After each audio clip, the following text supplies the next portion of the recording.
Bom, e nós seguimos falando sobre Israel aqui em Oeste Sem Filtro, porque agora é hora de entrevista aqui no programa.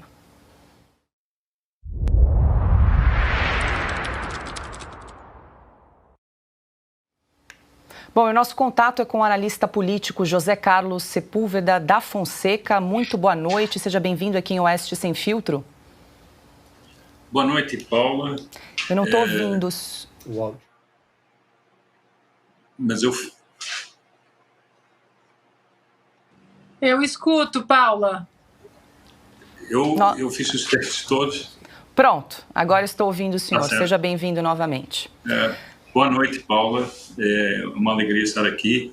Uma boa noite a todos os que estão aí, o Augusto, o Silvio, a Ana Paula Henkel e o Paulo Eduardo Martins. Para mim é uma satisfação poder estar aqui. Eu quero começar perguntando como é que o senhor avalia essa estratégia de Israel que foi anunciada hoje, nessa segunda-feira, de realizar um cerco total ali à região da faixa de Gaza, né, com corte de água, luz e comida nessa região. Bem, na realidade,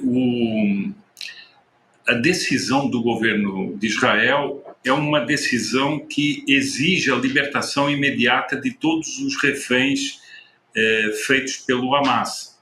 Eles fizeram reféns civis, fizeram reféns militares, e Israel exige, com esse corte de luz, de água, de fornecimento de alimentos, que o Hamas, que governa a faixa de Gaza, liberte imediatamente os sequestrados. Isso, a meu ver, tem uma finalidade. O Hamas, entre aspas, pediu uma trégua. Na realidade, a trégua deles nada mais seria do que consolidar os atos terroristas que eles fizeram.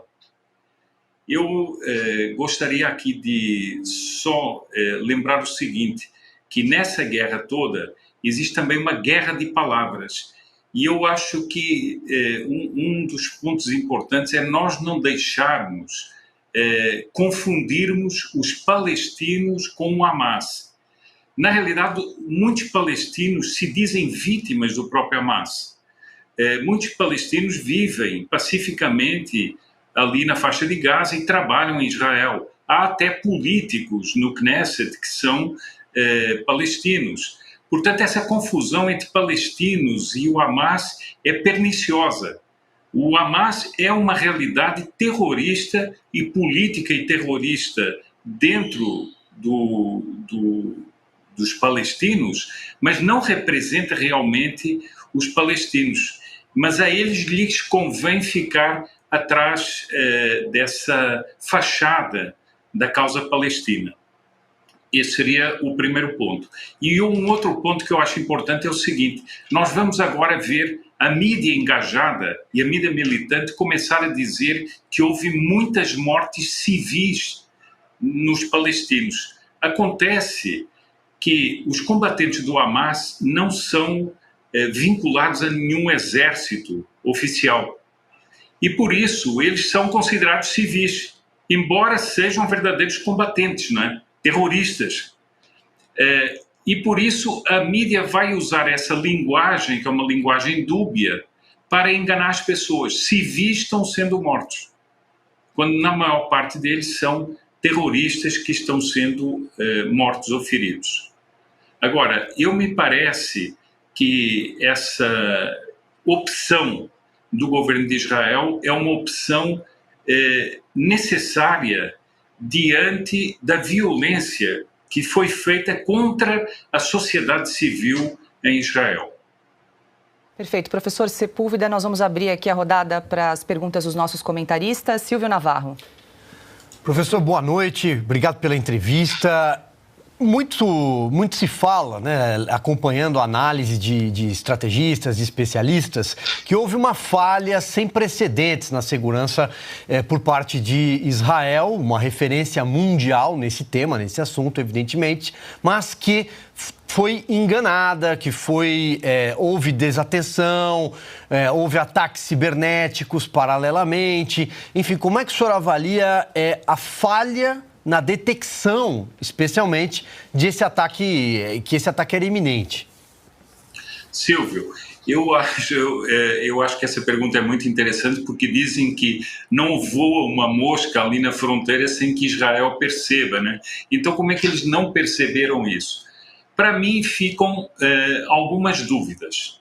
É claro que essa dúvida é até comentada nos jornais de Israel. Por exemplo, o Jerusalem Post tem um artigo sobre esse assunto. Seria uma espécie de degringolada de todos os serviços de inteligência. Nós temos duas hipóteses. Eu levanto duas hipóteses.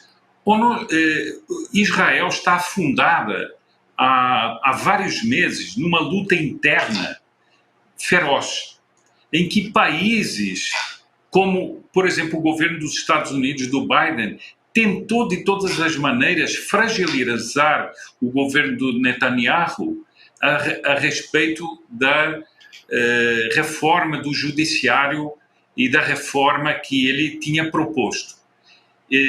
Houve ameaças de intervenção até patéticas a esse respeito.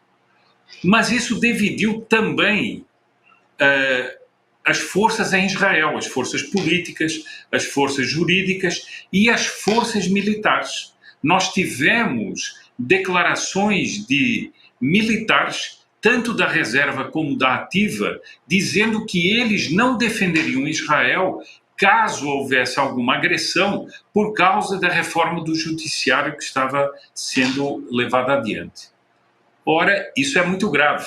É compreensível que isso é muito grave. Então fica a primeira hipótese. Será que houve uma sabotagem interna dos serviços de inteligência? Porque houve, inclusive, declarações de ex-chefes dos serviços de inteligência que falaram contra essa reforma. Essa é a primeira pergunta. A outra pergunta que fica é se não houve uma vista grossa proposital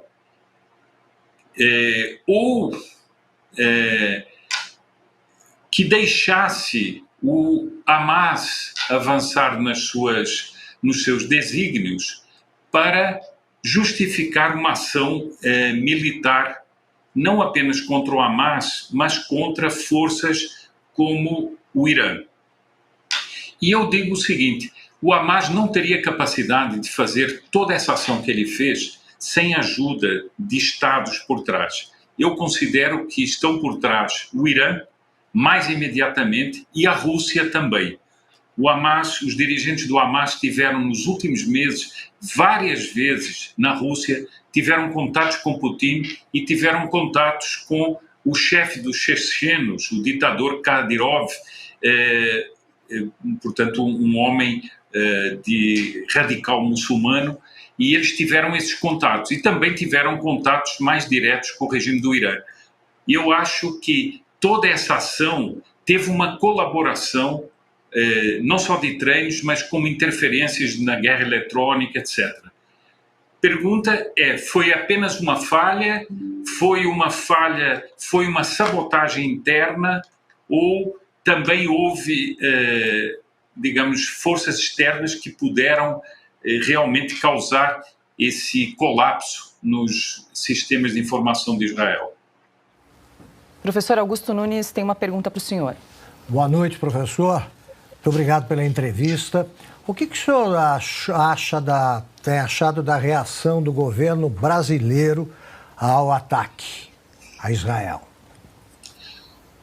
Eu vou lhe dizer não sei se é muito próprio aqui ao Oeste ou não, mas eu vou lhe dizer o seguinte: a nota do governo brasileiro para mim é nefanda. Nefanda pelo seguinte, porque não há, se nós lermos a nota do governo brasileiro, o que é que ele diz? Que houve ataques. Parece que os ataques foram feitos por fantasmas. Não houve um autor concreto desses ataques em Israel. Depois o seguinte, o Brasil, o governo brasileiro está comprometido com as leis internacionais. Ora, existem leis de guerra. E o Hamas não cumpriu nenhuma dessas leis. Ele atacou civis indefesos, ele executou civis indefesos. Isso só merecia uma repulsa total do governo brasileiro. Mas, infelizmente, nós vemos que o governo brasileiro tem uma linha de atuação. Desde o início, ele se posicionou pró-Irã. Nós tivemos aqui, é preciso não esquecer, que o governo brasileiro convidou navios iranianos a atracarem no Brasil, navios que estavam sancionados pelos Estados Unidos. Então, eu acho que há uma coerência, mas essa coerência é uma coerência, a meu ver, criminosa, porque é o apoio a atos terroristas infames e, no fundo, um apoio ao Irã, que está por trás e que é um regime totalitário e que fomenta o terrorismo. Concordo plenamente. Bom, a pergunta agora é de Ana Paula Henkel. Muito boa noite, professor. Um prazer tê-lo aqui com a gente. Obrigada pela entrevista. Professor, se o senhor me permite voltar na história, né? 1947, então é estabelecido ali uma proposta para os dois estados. Por que um lado não aceitou? Quais as principais razões que o senhor vê? E por que parece que depois de 1948 Israel aceita, né, a proposta, mas o outro lado disse que não era bem assim, que eles imaginavam um futuro para sua futura nação. O que o senhor pode nos ensinar sobre o que veio depois de 1947 e 1948? Olha, eu acho o seguinte, quem lê a história e acompanha a história sabe que nos territórios palestinos não havia um sentimento anti-americano. Eu já chego à convivência da ideia dos dois Estados. Mas a União Soviética, ela começa a trabalhar um movimento político para insuflar um anti-americanismo entre os palestinos e para tornar a causa palestina uma bandeira política. Quando se vê, por exemplo, a atuação de Yasser Arafat, que era um homem profundamente ligado à União Soviética, nós percebemos que todas as tentativas que eram feitas de negociação e de acordo, sempre que chegavam quase à consumação, o Yasser Arafat ele se encarregava de destruir a possibilidade desse acordo. Então fica claro o seguinte, que havia um interesse em manter sempre uma narrativa que fosse uma narrativa de uma causa de oprimidos, como a União Soviética fazia por toda a parte. E, na realidade, a questão palestina deixa de ser uma questão em si para passar a ser uma bandeira política. Por isso, eu acho que eles nunca acabam aceitando os acordos. E quando é feito algum acordo, ele é desrespeitado imediatamente. Ou em pouco tempo, né?